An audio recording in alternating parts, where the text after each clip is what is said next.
Assalamualaikum warahmatullahi wabarakatuh. Perkenalkan, nama saya Intan Nisa Habibillah dengan NIM 8599060092. Di sini teman-teman saya akan melakukan kegiatan praktikum di modul 3 yaitu makanan dengan kegiatan praktikum 2 uji makanan atau uji karbohidrat, lemak dan protein dalam makanan. Yang pertama ada uji karbohidrat. Tujuan dari praktikum ini adalah untuk mengidentifikasi bahan makanan yang mengandung karbohidrat. Alat dan bahan yang digunakan yaitu piring plastik, pipet, serta larutan kalium oidida. Bahan makanan yang diuji antara lain ada kentang, biskuit, putih telur rebus, tepung terigu, margarin, tahu putih, apel, pisang, gula pasir, dan nasi. Nah, langkah pertama, semua bahan makanan diletakkan di piring plastik secara terpisah. Sudah dibagi kecil-kecil seperti bagian yang bisa dihaluskan akan dihaluskan terlebih dahulu. Kemudian, bahan masing-masing tersebut ditetesi larutan kalium oidida sebanyak kurang lebih 3 tetes menggunakan pipet.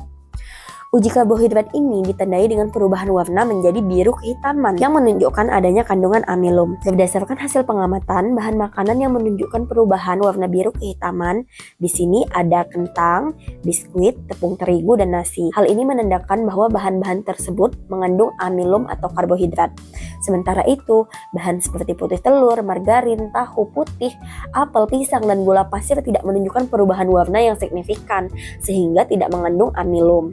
Nah, dari praktikum ini dapat disimpulkan ya bahwa tidak semua bahan makanan itu mengandung amilum dan uji kalium oidida dapat digunakan untuk mengidentifikasi kandungan karbohidrat pada makanan. Selanjutnya teman-teman kita akan ke percobaan yang kedua yaitu uji lemak. Nah, tujuan dari praktikum ini adalah mengidentifikasi bahan-bahan makanan yang mengandung lemak. Alat dan bahan yang digunakan yaitu ada piring plastik, pipet, kertas coklat sampul berukuran 10x10, lilin, senter, serta berbagai macam bahan makanan yang akan diuji.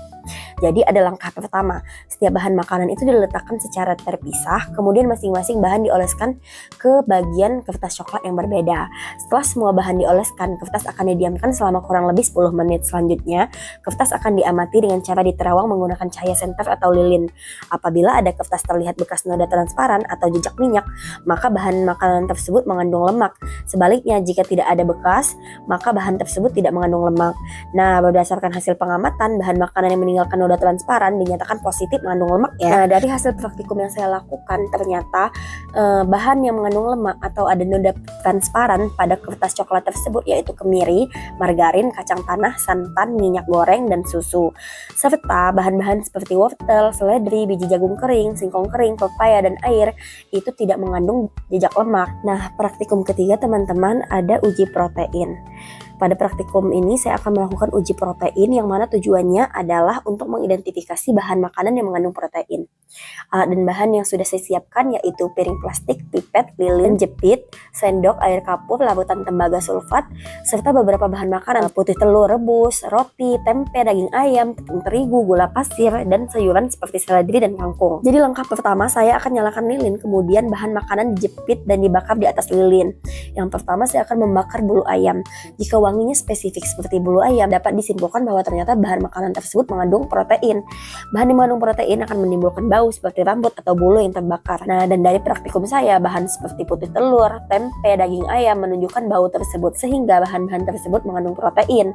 Selanjutnya, uji yang kedua menggunakan larutan kimia. Setiap bahan makanan ditetesi air kapur, kemudian ditambahkan larutan tembaga sulfat. Apabila terjadi perubahan warna menjadi ungu, maka bahan tersebut mengandung protein. Dan berdasarkan hasil pengamatan saya, putih telur, tempe, dan daging ayam menunjukkan perubahan warna ungu sehingga terbukti mengandung protein. Sementara itu bahan seperti gula pasir, tepung terigu tidak menunjukkan perubahan warna ungu sehingga tidak mengandung protein. Dari praktikum ini dapat disimpulkan bahwa uji pembakaran dan uji kimia dapat digunakan untuk mengidentifikasi kandungan protein dalam bahan makanan. Baik teman-teman, itu tadi kegiatan praktikum 2 yang saya lakukan. Terima kasih. Wassalamualaikum warahmatullahi wabarakatuh.